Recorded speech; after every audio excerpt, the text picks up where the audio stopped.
Es una gran bendición el haber podido estar aquí con ustedes. La verdad es que el tiempo pasa volando. Me imagino que muchos de ustedes estuvieron orando para que llegaran a realizarse estas cenas, estas actividades. Y bueno, así es la vida, ¿no? Mañana descansamos, pero el martes estamos saliendo rumbo a San Francisco. Y bueno, los hermanos también allí, lógicamente, pues merecen, ¿no?, que vayamos y estemos con ellos unos días. Y vamos también a celebrar algunas cenas y reuniones y cultos en algunos lugares. Me gustaría pedirles oración, ¿vale? Así como los demás han estado orando para que estas reuniones en Las Vegas fueran de bendición, que lo han sido, nos vamos todos muy contentos y muy agradecidos. ¿Amén, hermanos? Amén. Pues ahora queremos pedirle a ustedes que oren para que las actividades que vamos a tener en San Francisco sean de bendición y las personas que van a asistir pues disfruten y se gocen del tiempo que vamos a estar pasando allí, porque estoy seguro de que también el Señor tiene bendiciones para nuestros hermanos en aquel lugar. Pero lo bonito de todo esto es que nuestras oraciones siempre suben muy rápidamente a la presencia de Dios. Ahí no hay problema de cobertura.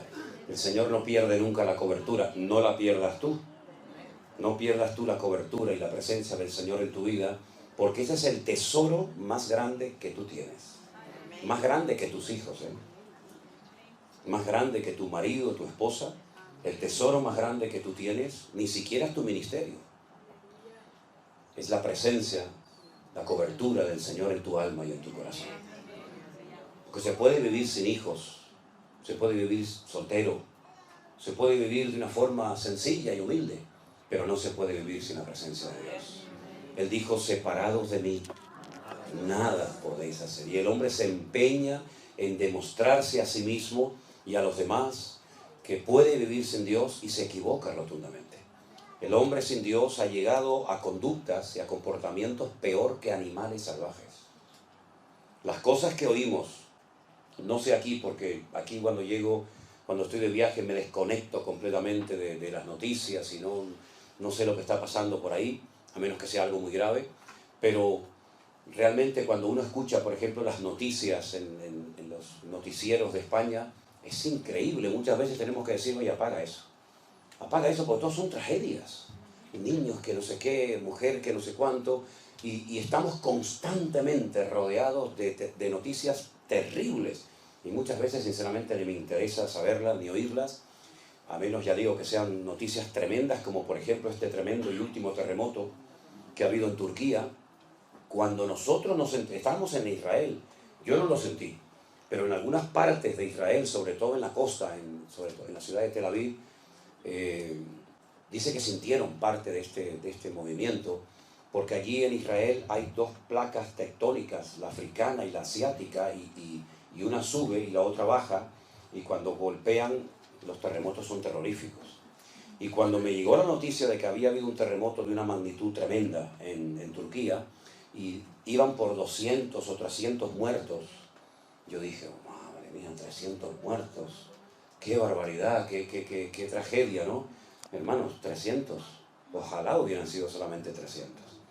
Yo creo que la última cifra hablaba más de 100.000 muertos, y de miles y miles de personas desaparecidas. Creo que iban por 80.000 edificios que se derrumbaron, y nunca se sabrá exactamente cuántas personas quedaron sepultadas, aunque se cuentan historias tremendas de gente que logró sobrevivir sin agua y sin comida por 7 días, 8 días y más, ¿no? Realmente es algo tremendo, ¿no?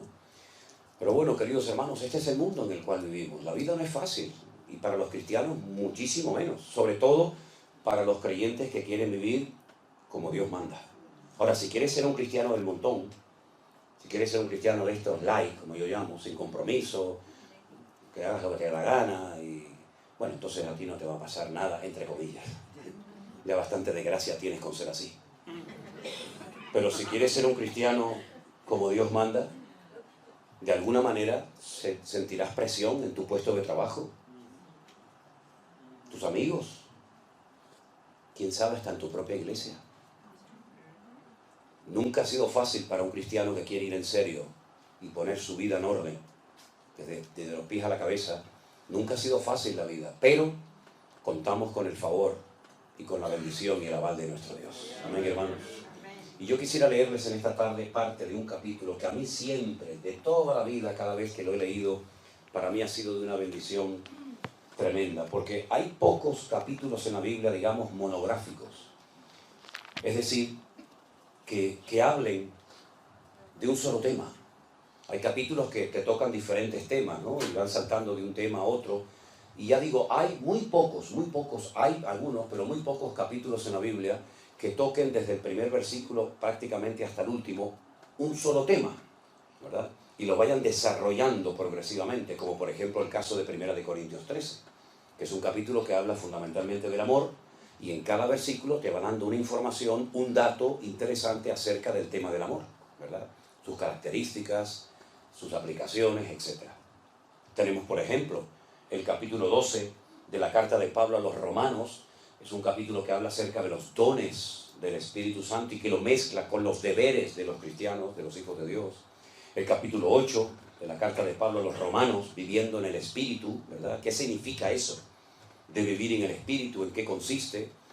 Y Pablo revela cosas extraordinarias, como por ejemplo hoy dice que el Espíritu que entró en el cuerpo muerto de Cristo al tercer día y lo resucitó de la tumba, es el mismo Espíritu que ahora mora en el corazón de los hijos y de las hijas de Dios. Esto es tremendo. Esto es tremendo. Jesús estuvo literalmente muerto. No es que se desmayó, como algunos dijeron. No es que robaron el cuerpo, como dijeron también algunos en su época. Jesús literalmente murió. Si hubiera ido un médico y hubiera estado en aquel lugar, hubiera dicho, este hombre está muerto. No hay latido, no hay riego sanguíneo, no hay nada, está muerto. Pero dice la Biblia que al tercer día el Espíritu de Dios, ese Espíritu que él dijo, Padre, en tus manos encomiendo mi espíritu, ¿verdad? Entró en él nuevamente con tal poder y con tal autoridad que lo levantó de la tumba al tercer día victoriosamente para no morir nunca más. Y ese mismo Espíritu es el que el Señor le dice a sus discípulos, no os dejaré huérfanos, rogaré al Padre para que os envíe al Consolador, al Espíritu Santo, para que esté con vosotros para siempre. ¿Cuántos dicen amén? Amén. Él tomará de lo mío y os lo hará saber. Él os recordará todo lo que yo os he enseñado. Él os guiará a la verdad. Y estará con vosotros siempre, cada día, ¿verdad? Y me glorificará a mí. Y cuando Él venga, dice el Señor, convencerá al mundo de justicia, de pecado y de juicio. Es el mismo Espíritu. Y todo eso lo relata Pablo en el capítulo 8 de la carta a los Romanos. Pero hay otro capítulo que es el que yo quiero leer en esta noche, que es el capítulo de la fe. ¿Cuál es ese capítulo? Ese es Hebreos capítulo 11. Tenía un amigo mío que se convirtió, que el pobrecito no sabía leer muy bien, y un día llega y dice, hermano, vamos a leer la carta a los Hebreos. Sí. Digo, vamos a ver. No son los Hebreos, no son los Hebreos. Es a los Hebreos, que es otra cosa, hombre. Ay, Señor. Aquel que dijo, carta de Pablo a Galicia, a los gallegos, ¿no? No, a los Gálatas, que es otra cosa. Y bueno, Hebreos capítulo 11 es el capítulo efectivamente de la fe. Y nos da una pequeña definición de la Biblia considera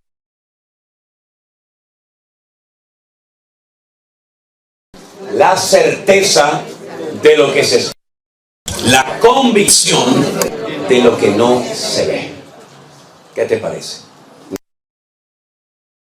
Pero consigue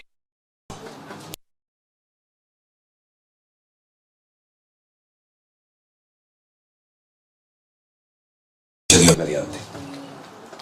Ahora, si observas, por ejemplo, el tema de la fe, a mí me llama la atención que se presenta desde diferentes puntos de vista, desde diferentes ángulos. Aquí en el iglesia hay varias, bueno, aquí también tenemos una a la derecha que está grabando. Tuviéramos 4 o 5 cámaras. Cuando terminara esta reunión, ¿cuál de todas las cámaras que grabaron la reunión, cuál grabó la verdad? Todas. Lo que pasa es que lo hicieron desde diferentes ángulos. Uno del lado derecho, del lado izquierdo, detrás, delante, etcétera, etcétera. Incluso algunos ponen hasta una cámara arriba, ¿no? Para grabar de arriba para abajo, ¿no? Bueno, La fe en la Biblia es presentada desde diferentes ángulos. Por ejemplo, la Biblia dice que la fe es el medio a través del cual el hombre puede llegar a salvar su alma. Efesios capítulo 2, verso 8 dice: por gracia sois salvos por medio de la fe, y esto no de vosotros, pues es don de Dios. Es decir, que sin fe el hombre no puede invocar el perdón de Dios y ser salvo, ¿verdad? Y pasar de muerte a vida. La fe es el medio para obtener la salvación. Pero cuando Pablo le escribe, por ejemplo, a otros hermanos, a la iglesia de Galacia, él dice que las obras de la carne son, y da una lista, creo que de 19 o 20 manifestaciones diferentes de la carne, del ego. Pero finalmente él llega y dice: más el fruto del Espíritu es amor, gozo, paz, paciencia, benignidad, fe, mansedumbre, templanza. Contra tales cosas no hay ley. Es decir, que no solamente la fe es el medio para obtener la salvación, sino que la fe es parte del fruto del Espíritu Santo que tiene que manifestarse y tiene que notarse en nuestra vida según va pasando el tiempo.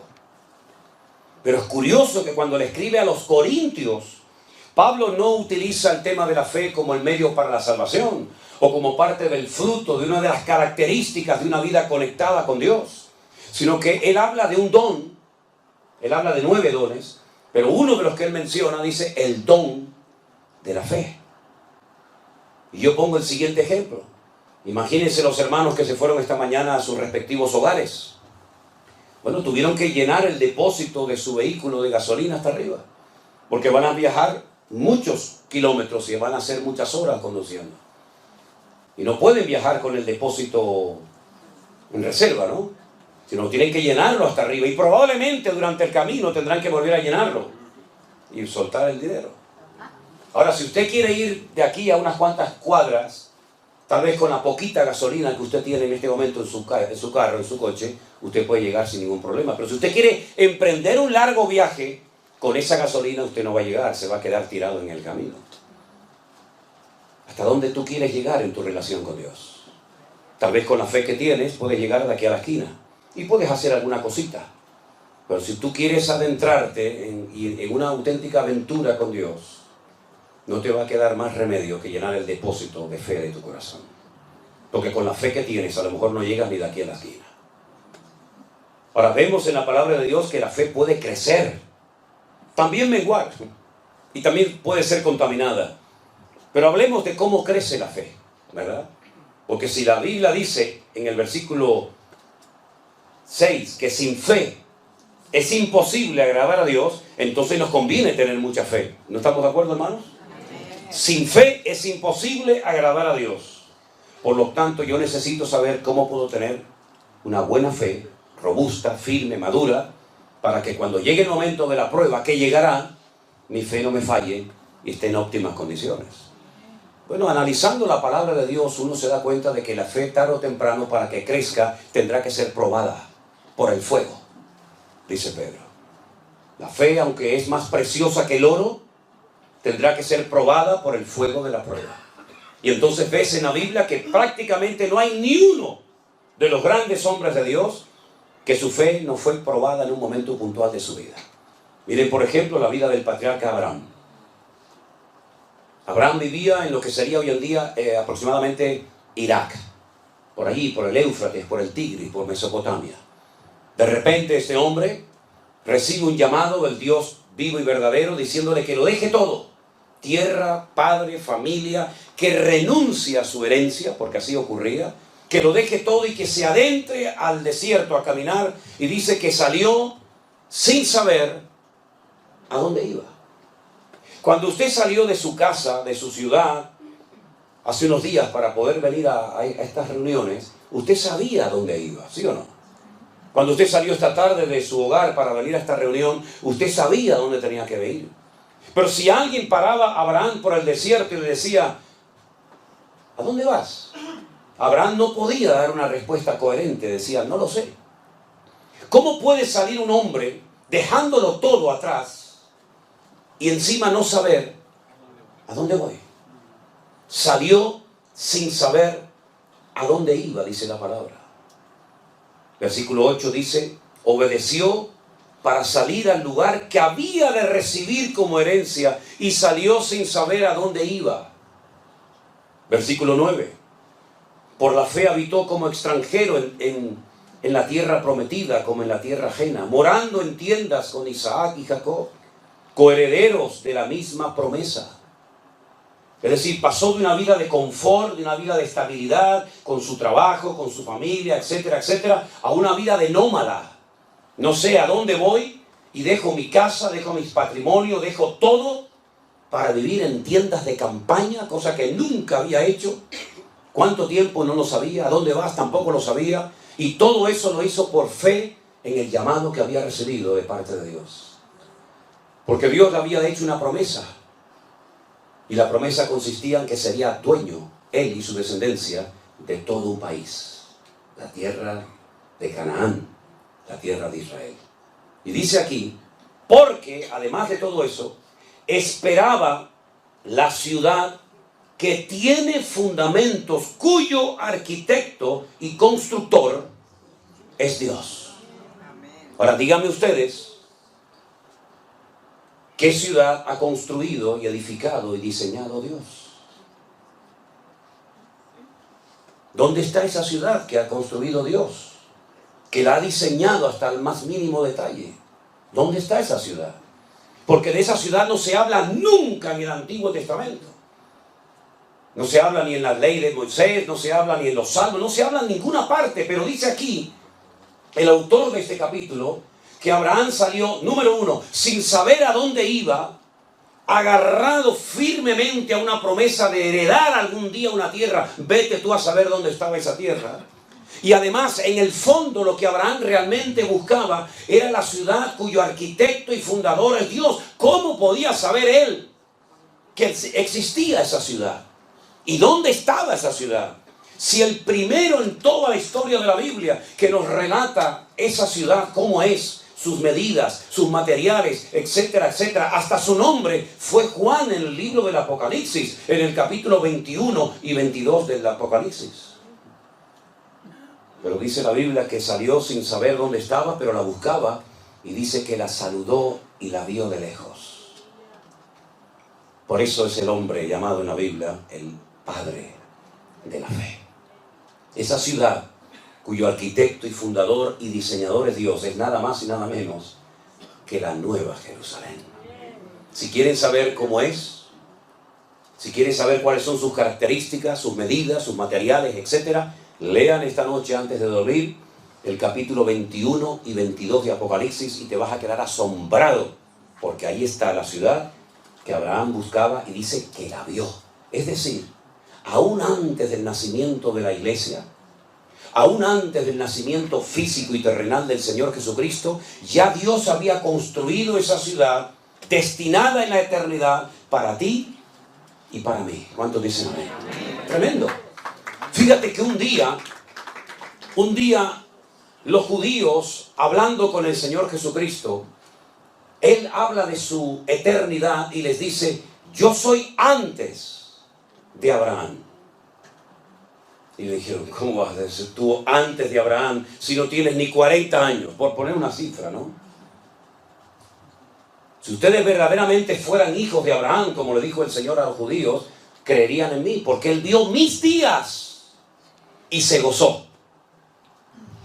Es increíble, ¿verdad? Cómo parece que estaba ya todo escrito y planificado desde antes de la fundación del mundo. Ya la Nueva Jerusalén existía antes de la creación de Adán y Eva. Ya el Señor Jesucristo sabía que moriría algún día en una cruz y aún no había sido creado Adán y Eva ni el jardín del Edén. Luego ya Dios lo que hace en su palabra es relatarnos lo que para Él ya es pasado, pero que todavía para nosotros sigue siendo un misterio y sigue siendo futuro. Por eso es muy interesante ver cómo Dios relata las cosas del futuro que cuando te las cuenta, las lees y parecen como que ya han sucedido en el pasado lejano y distante. Cuando le dice aquel anciano a Juan en la isla de Patmos, Juan, estas multitudes que no se pueden contar, con ropas blancas, de todas las naciones, pueblos, tribus y lenguas, ¿quiénes son esta gente? ¿De dónde han salido? ¿De dónde vienen? Y Juan en aquel momento llora y le dice, yo no lo sé, Señor. Yo no sé quién es esta gente. Yo no sé de dónde han salido. Y la respuesta celestial fue, estos son los que ya han salido de la gran tribulación y no han manchado sus vestiduras, sino que se han mantenido santos y puros para el Cordero de Dios. Ya han salido de la gran tribulación y la gran tribulación aún todavía no ha empezado. Pero el Señor te lo cuenta en futuro, lo que todavía no había, en pasado, lo que todavía no ha ocurrido. Porque ¿qué es lo que será? Dice la Biblia, lo mismo que fue. Por lo tanto, qué interesante es ver cómo Dios, me permite la expresión, Él ya vio toda la película. ¿No les ha pasado a ustedes que ya han visto, por ejemplo, ahora Cristina está viendo una serie, Fauda, que yo la he visto en internet, en Netflix, y yo ya la he visto toda, ya va por la primera temporada, y yo ya voy por la cuarta. Y cuando yo la estoy viendo, y yo le digo, cuidado con este que es malo, ¿eh? Eso le enfada muchísimo a Miriam. Yo entro en la habitación y digo, ay, pero este chico la va a matar a la chica. Pero papá, por favor, pero no me cuentes la película. El Señor ya nos contó en la Biblia la película. El Señor ya nos contó la película. Él sabe cómo va a terminar todo. Por eso no tenemos que tener miedo. Mira, el mejor antídoto para la depresión, el mejor antídoto para la tristeza, ¿sabes cuál es? El libro del Apocalipsis. Ay, pero ahí me da miedo. No, a mí todo lo contrario, a mí me anima un montón el Apocalipsis, porque veo al diablo derrotado, porque veo el cielo y la tierra nueva, porque veo la venida del Señor, porque veo el milenio, porque veo el reino milenial del Señor, porque todo termina bien para la honra y la gloria del Señor. Dios nunca pierde, siempre gana todas las batallas. Aleluya. Y eso es la fe, ver las cosas que no son como si ya fuesen. Así que todo eso pasó en la vida de este hombre por la fe, dice la palabra de Dios. Pero dice algo más en el verso, por ejemplo, 4. Por la fe, Abel, ¿saben quién era Abel, verdad? Uno de los hijos de Adán y Eva. Abel ofreció a Dios más excelente sacrificio que Caín, por lo cual alcanzó testimonio de que era justo, dando Dios testimonio de sus ofrendas, y muerto, aún habla por ella. Hay gente que ha muerto, pero sus obras hablan como si estuvieran vivos todavía entre nosotros, ¿verdad? Dios había establecido un nuevo sistema, una nueva forma de acercarse a Dios, porque ya habían pecado, ya habían caído, ya habían sido expulsados del jardín del Edén, pero Dios quería seguir teniendo comunión con el hombre, pero ya no va a ser igual. Ya se acabó eso de línea directa con Dios, ahora son sacrificios de animales. Y alguien me preguntó una vez, ¿y por qué sacrificios de animales? ¿Qué tienen que ver los animales con el pecado del hombre? Bueno, Dios estableció muchas leyes en la naturaleza y muchas leyes en el reino espiritual, y una de ellas dice que sin derramamiento de sangre no hay remisión de pecados. En la sangre está la vida. Es decir, que lo que tenía que suceder es que el hombre tenía que morir derramando su sangre. Pero si moría, ¿cómo iba después a poder vivir y experimentar el gozo de la salvación? Es imposible. Por lo tanto, el animal sustituía al pecador y le recordaba que se comportó como un animal el día que desobedeció y se desconectó de Dios, porque eso es lo que hace el hombre. El ser racional se convierte en irracional cuando peca, cuando miente, cuando roba, cuando mata, etcétera, etcétera. ¿Por qué? Porque se comporta peor que una bestia. Y el pecador, cuando quería acercarse a Dios, tenía que traer un animal, como tú te has comportado como un animal, en vez de como un ser, pues, racional, como yo te creé en un principio. Y vas a tener que poner tus manos sobre la cabeza de ese animal inocente y confesar públicamente tus pecados. Y ese animal simbólicamente va a morir en tu lugar, aunque no te va a perdonar los pecados, pero es para que recuerdes siempre que eres un pecador. Y eso pasó durante siglos y siglos y siglos. Nadie podía acercarse a Dios como nosotros hoy en día, que oramos, pedimos perdón y ya está. No, durante siglos la gente tenía que ir al templo de Jerusalén a presentar sus correspondientes sacrificios. Pero claro, no había un sacrificio que te limpiaba completamente de tus pecados, sino que continuamente tenías que ir, y otro día, como cuando éramos católicos. No ibas al cura y te confesabas y ya te perdonaban los pecados para toda la vida. ¿Verdad que no? Yo me acuerdo que un día un cura me dio una bofetada. Me dio un sopapo un cura una vez, porque como nos obligaban a confesarnos cuando yo estaba en el colegio de curas y era monaguillo, pues me llevaba a confesar antes de poder comulgar. Antes era así. Y cuando iba al cura y le decía de aquello de Ave María Purísima, sin pecado concebida, hijo, cuénteme sus pecados. Y yo, de bromista, le digo, Padre, me confieso de mis pecados y también me confieso de los pecados que voy a hacer cuando salga de misa otra vez. Y salió del confesionario y me dio una bofetada y dice, no, sin vergüenza, no tienes vergüenza. Digo, es que voy a pecar otra vez, es que hay ahí una niña que me gusta mucho y me voy a ir con ella después cuando salga de la misa. ¿Te das cuenta? No hay alguien que te pueda perdonar para siempre los pecados, solamente aquel que dijo, este es el Cordero de Dios que quita el pecado del mundo. A Él sea la gloria y la honra en esta noche. Jesucristo, el Hijo de Dios, aleluya. Él perdona y olvida. La pregunta es, ¿y tú te has perdonado a ti misma?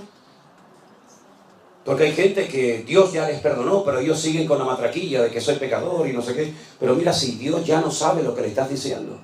Dios perdona y olvida para siempre y nunca más volverá a echarte en cara tus pecados. Si te vienen esos remordimientos de conciencia, si te vienen esos malos recuerdos, no es el Señor, es el diablo que viene a acusarte de lo que Cristo ya te perdonó y eres libre completamente en el nombre del Señor, ¿verdad?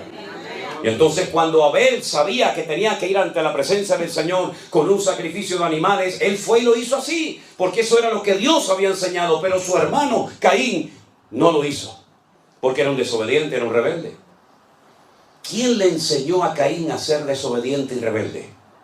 ¿Es que acaso tenemos que darle una clase, un curso intensivo a nuestros hijos para que se porten mal o sean desobedientes? Ya lo llevan dentro. Ya va en el paquete. No tienes que enseñarle a que sea un respondón, ya lo lleva adentro. No tienes que enseñarle a que sea cualquier otra cosa, porque lo que hay que enseñarle son buenos modales y buenos principios, pero lo malo ya lo llevan dentro. Como dijo aquel, dice, el hombre no es pecador porque peca. No, es al revés. El hombre peca porque es pecador. Y hay algo que nos domina, es algo que nos atrapa, y a menos que tú lleves eso a los pies de Cristo, hay una fuerza interior que aunque digas no lo voy a hacer más, no lo voy a hacer más, lo vuelves a hacer otra vez y otra vez y otra vez. Y aunque pidas perdón, lo vuelves a hacer otra vez. Porque tú no puedes contra esa fuerza tremenda que destruye países enteros, que destruye iglesias, que destruye ministerios, que destruye familias, que destruye a la raza humana, que es el poder del pecado. Es algo real.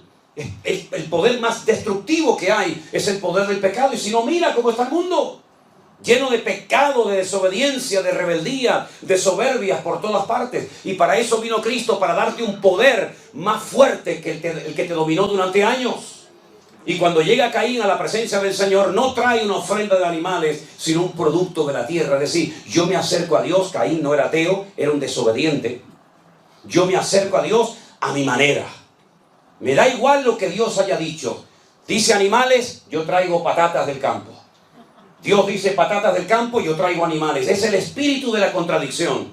Y es la actitud del ser humano. Aquí tienes un reflejo, una fotografía de cómo es el ser humano. Obediente a Dios o rebelde a Dios. Lo ves en Caín y Abel, lo ves en Jacob y Esaú, lo ves en el ladrón arrepentido a la derecha y lo ves en el ladrón rebelde y soberbio a la izquierda. Lo vemos continuamente por todas partes. Y entonces el Señor le habla a Caín y le dice, Caín, no estás haciendo bien las cosas. Fíjate que Abel no le dice nada. Dios no le habló a Abel. ¿Para qué le va a hablar si está haciendo las cosas bien? Sin embargo, le habló a Caín y le dijo, tu semblante ha decaído, ya no eres la misma persona. Miras con malos ojos a tu hermano, pero si hicieras las cosas bien, yo no te bendeciría. Y en vez de arrepentirse, en vez de humillarse y decir, perdóname, Señor, lo siento, voy a corregir el rumbo. Como dice la Biblia, si oyereis hoy su voz, no endurezcas tu corazón. Pues entonces lo que hace es que engaña a su hermano y le dice, Abel, vamos a dar un paseo por el campo. Y el otro dice, vamos. Se fía de su hermano. Es noble de corazón.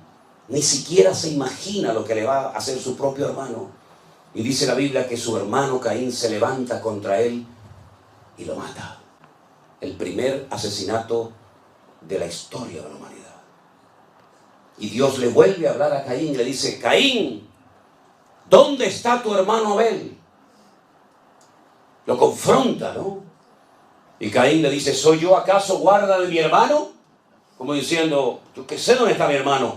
Y le dice el Señor algo tremendo, y le dice, la voz de la sangre de tu hermano Abel ha llegado hasta mi presencia.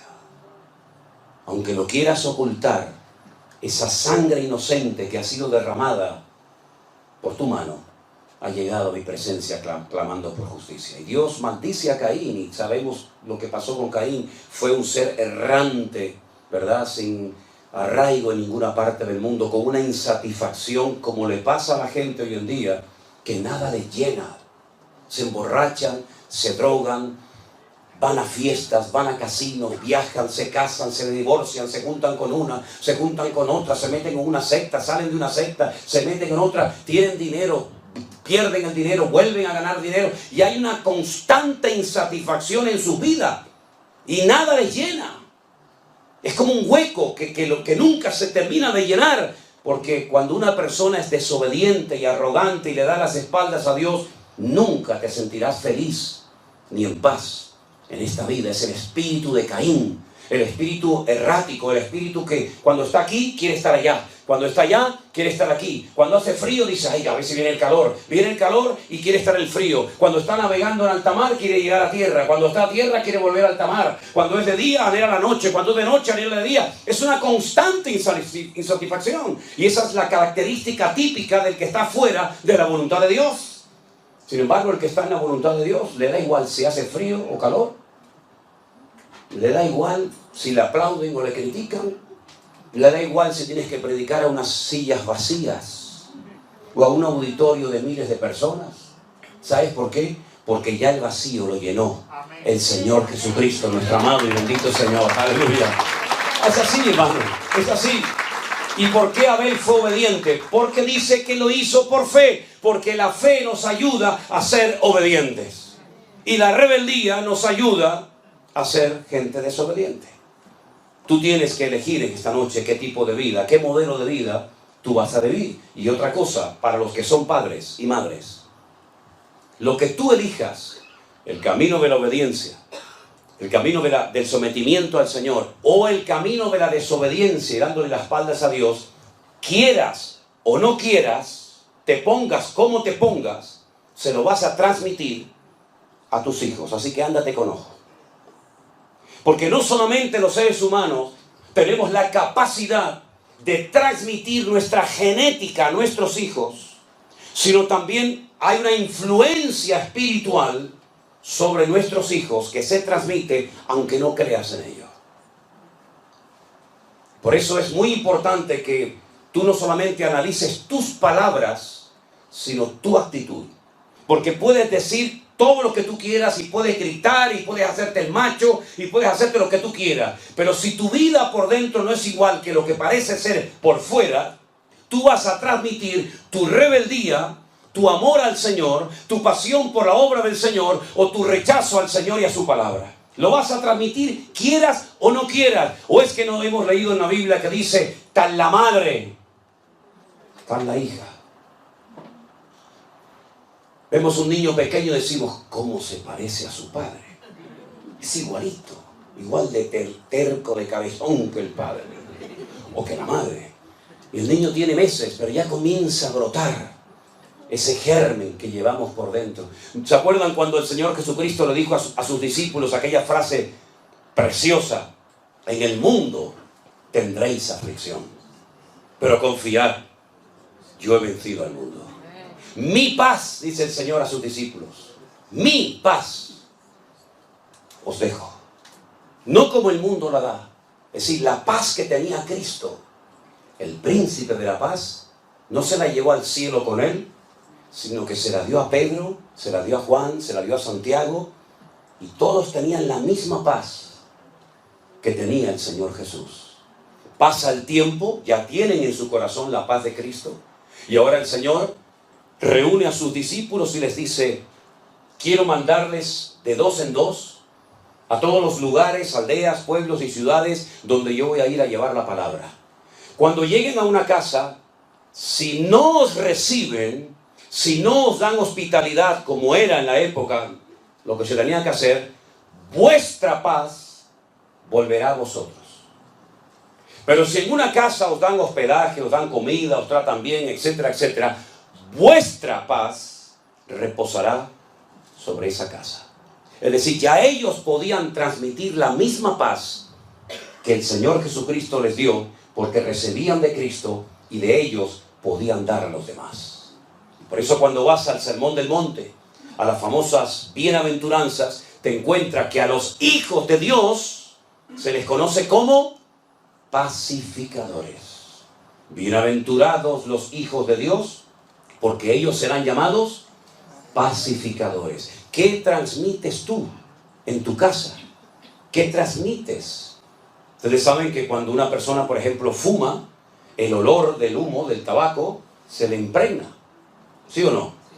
La Biblia dice que un día una mujer ungió al Señor Jesucristo con un vaso en alabastro de nardo puro, y toda la casa y todos los que estaban en la casa fueron impregnados con aquel olor del Señor. Y déjenme que les diga que hace poquito estuve en Israel y una hermana compró un vasito, así un frasquito pequeño de alabastro, y me echó una gota así en la mano. Oye, y huele algo increíble. ¿Cómo sería un vaso de alabastro de nardo puro, verdad? Tremendo, ¿no? Así que, amados hermanos, ¿qué es lo que transmitimos a los demás? Cuando llegas a un lugar, transmites confianza, transmites fe, transmites optimismo, transmites la presencia de Dios. ¿O qué transmites? La Biblia dice que el Señor tomó del espíritu de Moisés y se lo puso a los 70 ancianos que iban a dirigir y a llevar el pueblo, la carga del pueblo de Israel, juntamente con él. ¿Qué transmites tú cuando hablas? ¿Qué transmites tú como persona, como hombre? Si yo me marcho esta noche de aquí y yo hago así, y yo me voy, si la policía viniera dentro de un rato o dentro de unos días a este lugar y examinaran estas huellas digitales, sabrían que yo estuve aquí. Porque estas huellas digitales no las tiene nadie en el mundo. Son únicas. Nadie, jamás en la historia de la humanidad, tuvo estas huellas digitales, ni las tendrá en el futuro nadie, exactamente igual que las de ustedes. Vamos dejando nuestra marca por todas partes. Nuestra marca física y nuestra marca espiritual. Por eso cuando Pedro dijo, yo no le conozco, yo no sé quién es ese hombre, yo no quiero saber nada, yo no soy uno de sus discípulos, uno de los argumentos que esgrimió aquella jovencita fue el siguiente: tú hablas como él. Aunque lo quieras negar, aunque lo quieras ocultar, tú también eres uno de sus discípulos, porque hablas igual que él. ¿Cuántos dicen amén? Amén. Por eso, qué importante, amados hermanos, es que nosotros le pidamos al Señor poder transmitir la presencia y la gloria del Señor a todas partes donde vayamos. A veces lo conseguimos, a veces no, pero ten presente que a donde quiera que vayas, tú vas a transmitir lo que llevas por dentro, lo bueno y lo malo. Hay un refrán que seguramente ustedes lo conocen que dice: el que a buen árbol se arrima, buena sombra le cobija. ¿Lo conocen, verdad? Yo se lo voy a decir bíblicamente porque soy más espiritual. Dice Proverbios: el que anda con sabios, sabio será. Es decir, que si quieres recibir bendición de Dios, júntate con gente que te transmita cosas de Dios y no con gente que te robe lo poquito que tiene de Dios en tu vida. Eso es lo que dice la palabra. El capítulo es una maravilla. El capítulo habla de hombres y también, por supuesto, de mujeres. Dice la Biblia que Sara, la esposa de Abraham, era una mujer estéril y ya muy mayor, ya avanzada en edad, y no podía tener hijos. Pero dice la Biblia en el verso 11, por la fe, otra vez, por la fe, siempre todo es por la fe, Sara, siendo estéril, recibió fuerzas para concebir y dar a luz aún fuera del tiempo de la edad. ¿Por qué? Porque creyó que era fiel quien se lo había prometido. Humanamente hablando, era imposible que esa mujer quedara embarazada. Era muy mayor, era estéril, y nunca antes de ella hay un registro histórico de una mujer que fuera sanada de esterilidad. Ella no podía mirar atrás y decir, es que ya el Señor sanó a esta y sanó a aquella. No, no había nada. No había ningún punto de referencia. Ella iba a ser la primera mujer en la historia de la humanidad sanada de esterilidad. Y dice que como le creyó a Dios, recibió fuerzas y quedó embarazada. Hubo un momento en su vida, después de 30 años de esperar el hijo de la promesa y no venir, que le propuso a su marido Abraham, un hombre muy obediente, que tuviera relaciones con su criada Agar. Y fue la ruina de Abraham y del mundo entero. Porque cuántos problemas, cuántas guerras, cuántas muertes se podían haber evitado si Abraham hubiera esperado y no hubiera mantenido relaciones con aquella muchacha de origen egipcio. Fue tan terrible la convivencia, fue tan terrible el ambiente en el hogar, que dice la palabra de Dios que el Señor le dijo a Abraham, échala a ella y echa al hijo de ella, porque no puede heredar el hijo de la esclava con el hijo de la libre. Y estoy hablando de Agar y de Ismael, el padre de todas las naciones árabes.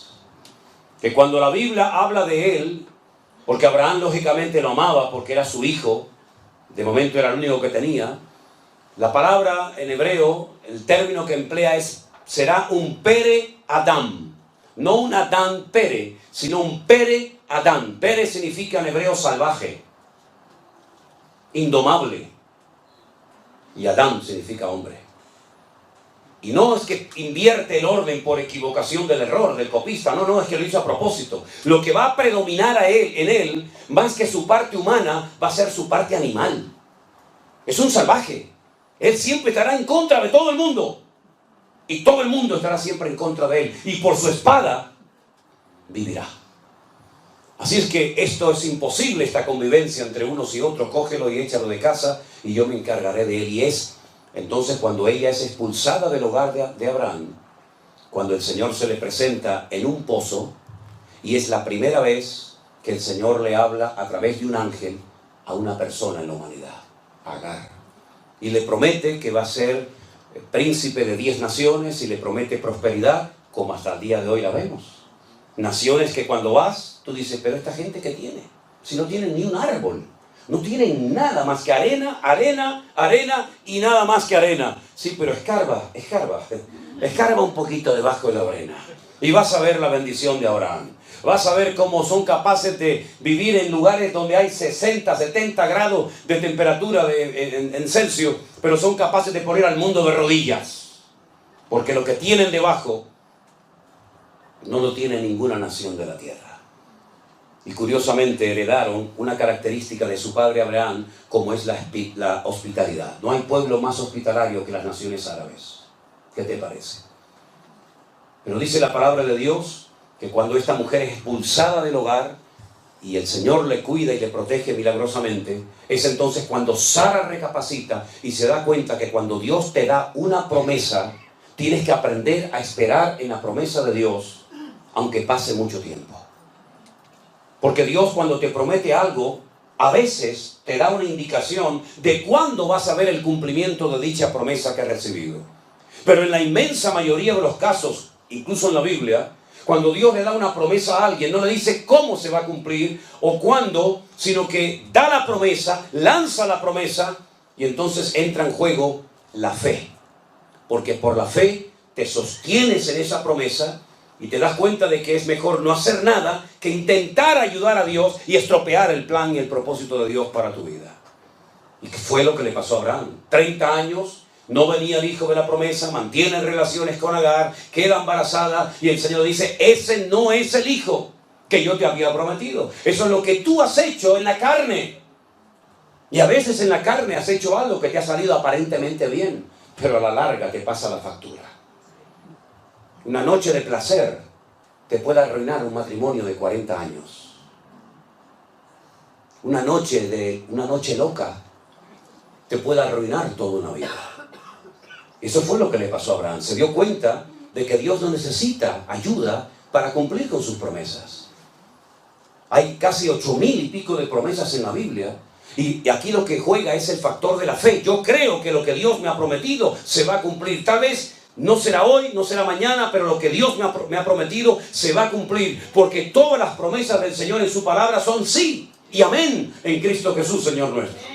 Por lo tanto, ¿qué hago? ¿Cuál es la actitud correcta? ¿Cuál es la actitud de un cristiano maduro? Encomienda al Señor tu camino, confía en Él y Él hará cuando lo crea conveniente. Y al final vino el hijo de la promesa. Vino Isaac. Ahora, fíjense qué curioso. Yo podría, créanme, de este capítulo podría estar hablando semanas y horas enteras, porque es un capítulo increíble. Cada versículo es un sermón. Pero fíjense que Abraham, en un momento de necesidad, desciende a Egipto. Fíjate la expresión. Cuando se va a Jerusalén se dice subir a Jerusalén. Y cuando se va a Egipto se dice descender a Jerusalén. En lo natural y también, como no, en lo espiritual. Abraham descendió a Egipto porque allí era donde había alimentos, donde había recursos, donde había agua, donde había un futuro más esperanzador que en Canaán. Y allí el Señor le habló y lo trató, y todos conocemos la historia. Y al final él tiene que huir, tiene que marcharse de Egipto. Cuando su hijo Isaac es grande y vuelve a tener parecidos problemas a los que su padre tuvo, falta de agua, falta de recursos, falta de alimentos, etc. ¿Qué es lo primero que piensa el hijo? En hacer lo mismo que le vio hacer a su padre: descender a Egipto. Pero Dios le dice a Isaac: no vayas a Egipto, no desciendas a Egipto. Pero Señor, yo soy dueño de miles de cabezas de ganado. Donde yo vivo no hay pastos. Donde yo vivo no hay agua, no hay recursos, no hay nada. Voy a terminar perdiéndolo todo. En Egipto está el río Nilo, el río más largo del mundo. Siempre hay agua, siempre hay tierra fértil. El Señor dice: no vayas a Egipto, quédate aquí. Y uno dice: ¿dónde le dijo el Señor a Isaac? Quédate aquí, no te muevas. En un lugar llamado Beer-sheba. La palabra Beer en hebreo es pozo. Sheba es el número 7, 7. Beer-sheba, la ciudad de los 7 pozos. Algunos de ellos los había abierto su padre Abraham. Entonces dijo: bueno, pues oraremos para que salga agua de los pozos y vamos a ver qué pasa. Los filisteos venían y le echaban tierra y piedra a los pozos y se los cegaban. Y entonces él se iba a otro lugar y abría un pozo, encontraba agua y los filisteos venían y se lo cerraban. Y entonces seguía hasta que dice que llegó a un lugar llamado Rehobot, que son lugares amplios. Y entonces dice que ese año, en pleno desierto, con muy poca agua, sin recursos humanamente hablando, dice que sembró y cosechó a 100 por 1. Y uno dice: Dios mío, no es el lugar, es la actitud de mi corazón lo que marca la diferencia.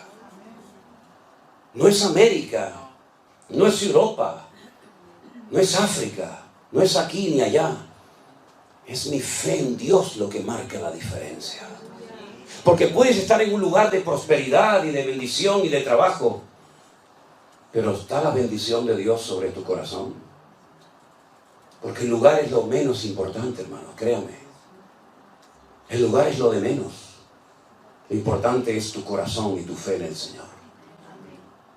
El rey Salomón, el sabio Salomón, llegó a escribir un día un proverbio y dijo: es mejor un bocado seco y en paz, pero con la bendición de Dios, que casa llena de provisión donde no está la bendición del Señor. Sé lo que es dormir muchos días, muchas veces en gasolineras dentro de mi coche, porque no tenía ni para pagar una habitación de un hotel o de un hostal. Sé lo que es viajar en barco y llevarme un trocito de pan mientras los demás iban al comedor a comer. Yo no podía ir porque no tenía dinero para comprar la comida en el barco. Sé lo que es sentarme a la mesa sin comida, con los platos vacíos, y orar: Señor, gracias por estos alimentos que tú me has provisto para hoy. Y hemos aprendido algo en todos estos años, y es que cuando uno pone su confianza en el Señor, no importa la cantidad, lo que importa es que te agarres al Señor y seas capaz de creerle a Dios. Y ese día, cuando en un pueblecito de España llamado Medina de Pomar, provincia de Burgos, Nos sentamos Elena y yo, porque en aquellos tiempos nuestras hijas no habían nacido. Oramos con los platos vacíos y le dimos gracias al Señor por los alimentos. Al ratito, mientras conversábamos, alguien tocó a la puerta de nuestra casa y nos trajo un dinero, sin saber ella nada, porque venía de otro lugar, con una cantidad de dinero que nos sirvió para comprar comida ese día. Y como dijo el apóstol Pablo, y yo, para la gloria de Dios también lo puedo decir, sé vivir humildemente y sé tener abundancia. En todo y por todo he sido enseñado y entrenado por el Señor, tanto para tener abundancia como para padecer necesidad, porque todo lo puedo en Cristo que me fortalece. Y eso es lo que el Señor quiere enseñarnos a nosotros en el siglo XXI. Hay tiempos de abundancia, cuidado, porque echa más a perder la abundancia que la escasez. Es mucho más fácil recurrir a Dios en momentos de escasez que acordarte de Dios en momentos de prosperidad. Es más peligrosa la abundancia que la escasez, porque Salomón también dijo, si me das mucho, si me sobra mucho, puede ser que me termine olvidando de ti. Pero si me das poco, puede ser que termine robando y pecando contra ti. Por lo tanto, Señor, manténme de lo necesario para que no peque contra ti, ni en la abundancia, ni en la escasez. Eso es una lección que no se lee en un libro, sino viviéndolo cada día en tu vida. Aleluya. Claro, a todos, también a los cristianos, nos gusta tener nuestras necesidades básicas cubiertas. Y poder invitar a tu esposa una noche a comer, y poder comprarte una camisa si te gusta. Claro, no hay nada malo en eso. Pero no te olvides que el Señor es mi pastor y nada nos faltará. Y lo importante es tenerlo a Él. Y lo importante es que cuando Dios te prospere, que espero que te prospere a por 1000, y cuando el Señor te dé abundancia, que seas un buen administrador y no tengas mentalidad de dueño, sino que seas un administrador fiel de los recursos que el Señor, por su misericordia, ha puesto en tus manos. ¿Cuántos dicen amén? Yo quiero terminar en esta noche leyendo los últimos versículos de este precioso capítulo que podríamos estar horas y horas hablando de él. Hay una mujer mencionada en el versículo 31 que no era judía, era cananea. Su nombre es Rahab. El verso 31 dice, por la fe, otra vez, por la fe, Rahab, la ramera, no pereció juntamente con los desobedientes, habiendo recibido a los espías en paz. Esta mujer es muy interesante su historia, porque la Biblia nos habla de que era una mujer que había ejercido durante tiempo la prostitución en la ciudad de Jericó, donde ella vivía. Ella era una cananea, pero un día recibe en su casa la visita de 2 hombres extranjeros, 2 israelitas, que van a su casa, el mejor lugar para pasar desapercibidos, y ella reconoce que son hebreos y les dice algo tremendo.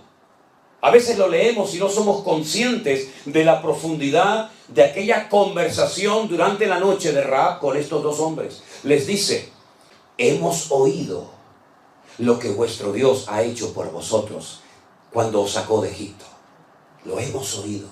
Sabemos que Dios os abrió las aguas del Mar Rojo para que pasarais por tierra seca. Y sabemos que Dios os va a entregar esta tierra. Ese es el motivo por el cual está cerrada, bien cerrada Jericó. Fíjate cómo hacía 40 años que los estaban esperando. Estaban con más temor los habitantes de Jericó que el pueblo de Israel, quejándose y lamentándose contra el Señor. Es decir, hace 40 años podían haber entrado a Canaán, pero por desobediencia y por rebeldía perdisteis la oportunidad histórica de vuestra vida y moristeis en el desierto, cuando hace 40 años esta gente estaba temblando de miedo porque sabían que nuestro Dios es el Dios vivo y verdadero. Qué lástima, ¿verdad?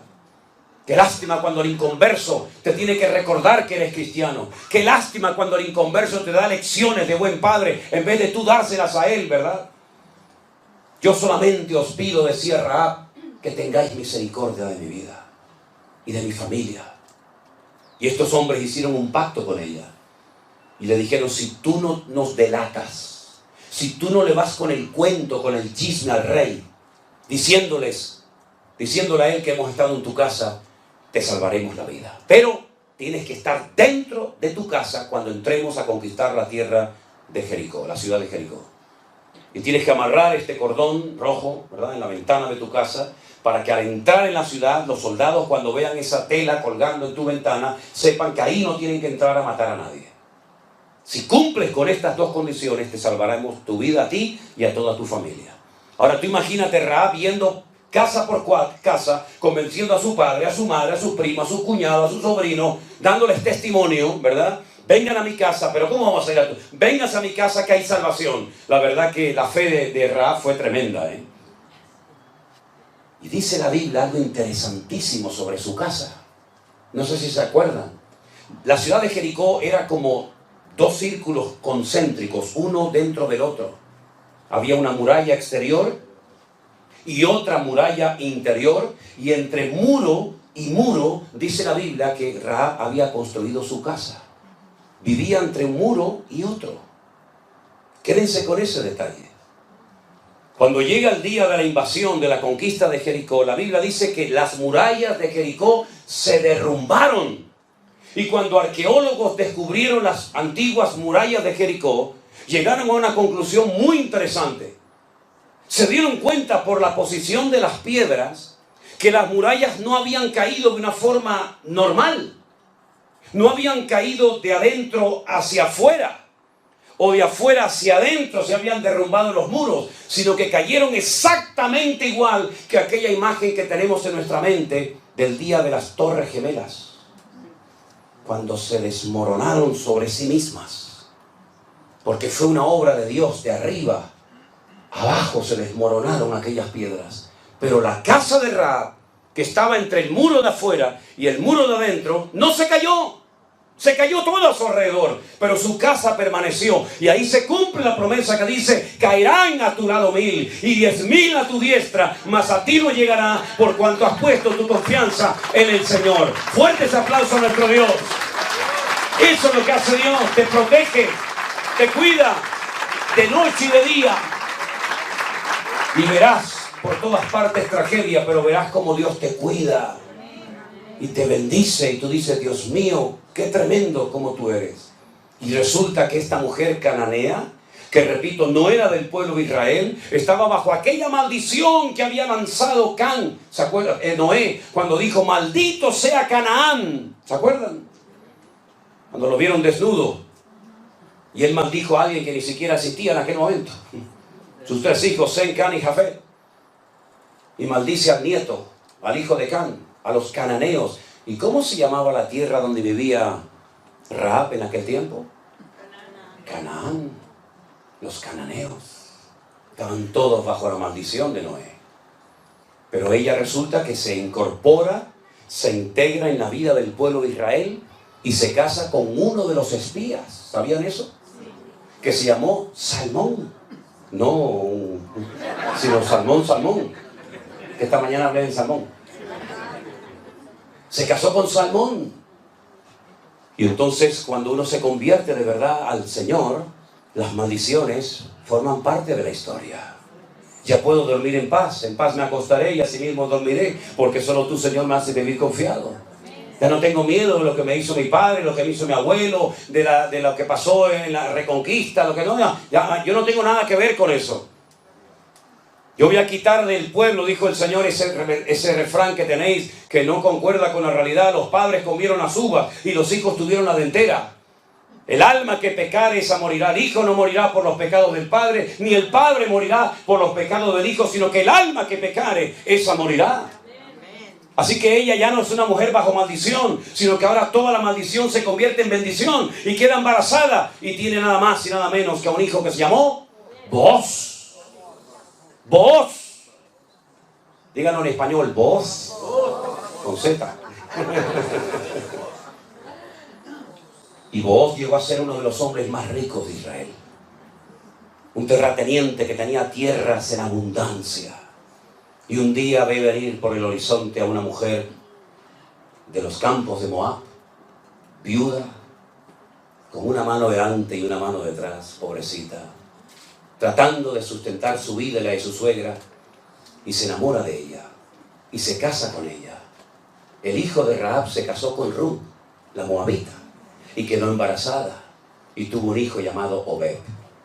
Y Obed pasa el tiempo y tiene un hijo llamado Isaí. E Isaí tiene muchos hijos, pero sin lugar a dudas el más famoso de todos fue el mismísimo rey David. ¿Y de dónde viene el Señor Jesucristo? Entroncado con esa familia, con la familia de Judá, porque Dios torna la maldición en bendición. ¿Cuántos dicen amén? ¡Gloria a Dios! ¿De dónde ha salido eso de que vamos a echarle hoy los demonios a los hermanos miembros de la iglesia? ¿De dónde ha salido ese disparate? Incluso algunos hasta le dicen tiene que pagar para que el pastor le bendiga y le saque los demonios y les rompa las maldiciones generacionales. ¿Saben cuando fui a Santiago de Chile la primera vez? Yo iba a predicar en una iglesia de indígenas ahí en Chile.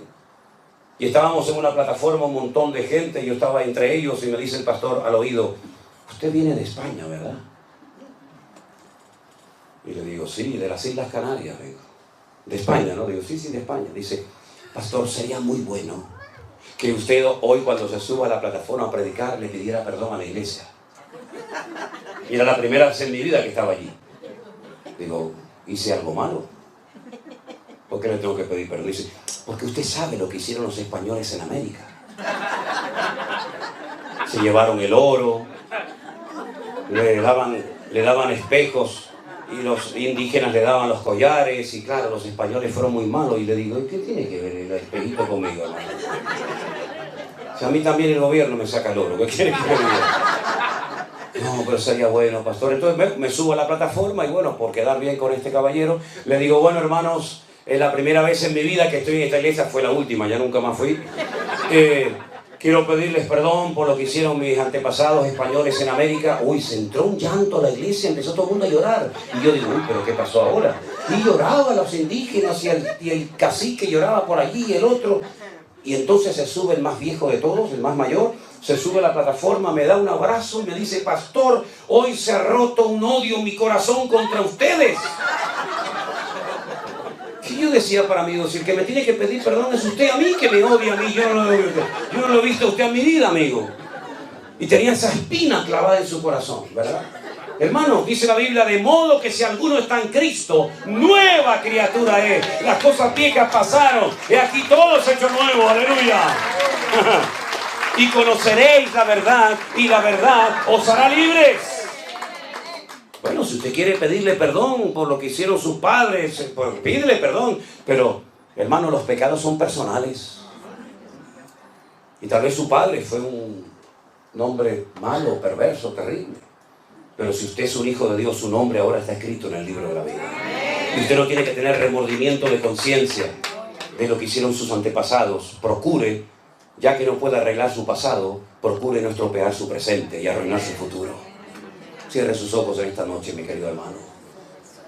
Repito, podríamos disfrutar de este texto horas y horas, porque podríamos hablar de Jacob, de Moisés, de José, de Barak, de Sansón, de Gedeón, de Samuel, de David. Y nos darían las horas y las horas disfrutando de su palabra, porque la palabra de Dios es maravillosa. Hermosa es su palabra. Más dulce que la miel que destila del panal. Gloria a Dios. Dele gracias al Señor ahí donde está esta noche. Aleluya. Y dígale gracias, Dios mío. Aleluya.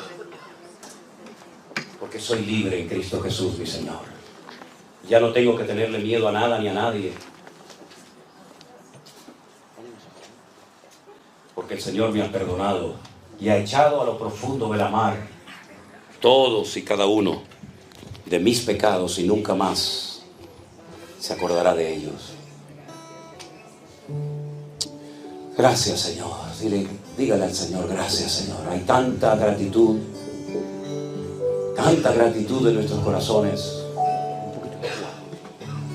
Hay tanta gratitud en nuestras vidas, porque si somos conscientes, lo que el Señor ha hecho en nuestra vida es tan maravilloso. Tu palabra alimenta mi alma, tu palabra alumbra mi camino, tu palabra guía mis pasos de noche y de día. palabra convierte el alma, tu palabra fortalece mi fe, tu palabra me ha hecho libre, me da vida.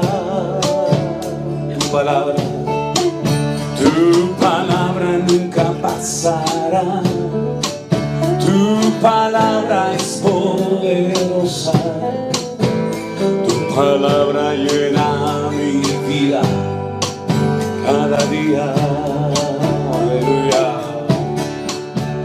Tu palabra me renueva, tus promesas me bendicen, tu espíritu me guía, la verdad. Dígalo conmigo. Hermosa es. Hey. Amén, sí Señor. Más dulce que la miel es tu palabra. Póngase de pie conmigo y dígale al Señor esta noche: qué hermosa es. Amén. Más dulce que la miel. Aleluya. Palabra. Aleluya. Palabra alimenta mi alma, tu palabra alumbra mi camino, tu palabra guía mis pasos de noche y de día. Tu palabra convierte el alma, tu palabra fortalece mi fe, tu palabra me ha hecho libre cada día. Oh, qué hermosa es. Aleluya. Más dulce que la miel es tu palabra. Una vez más.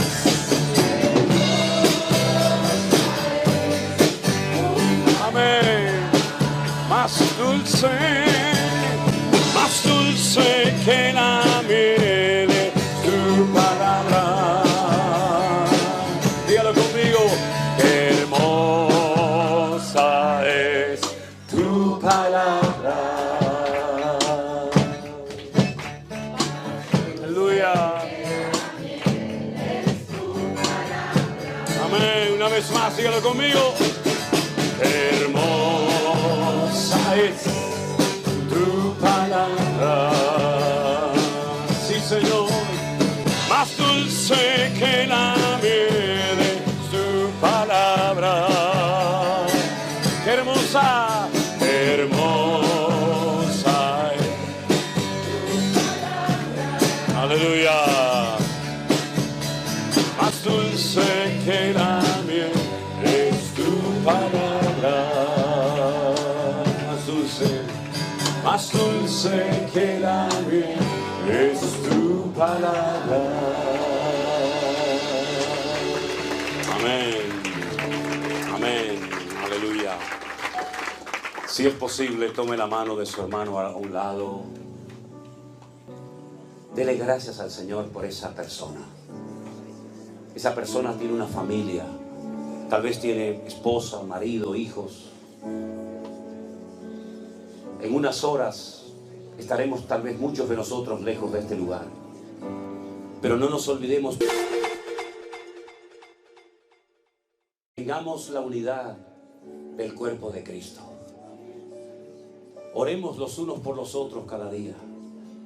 En su iglesia, cada vez que te venga el nombre, la cara de algún hermano o de alguna hermana que has conocido en estos días, diga: Señor, gracias por aquella hermana, por aquella familia. Gracias, Señor, por estos días maravillosos.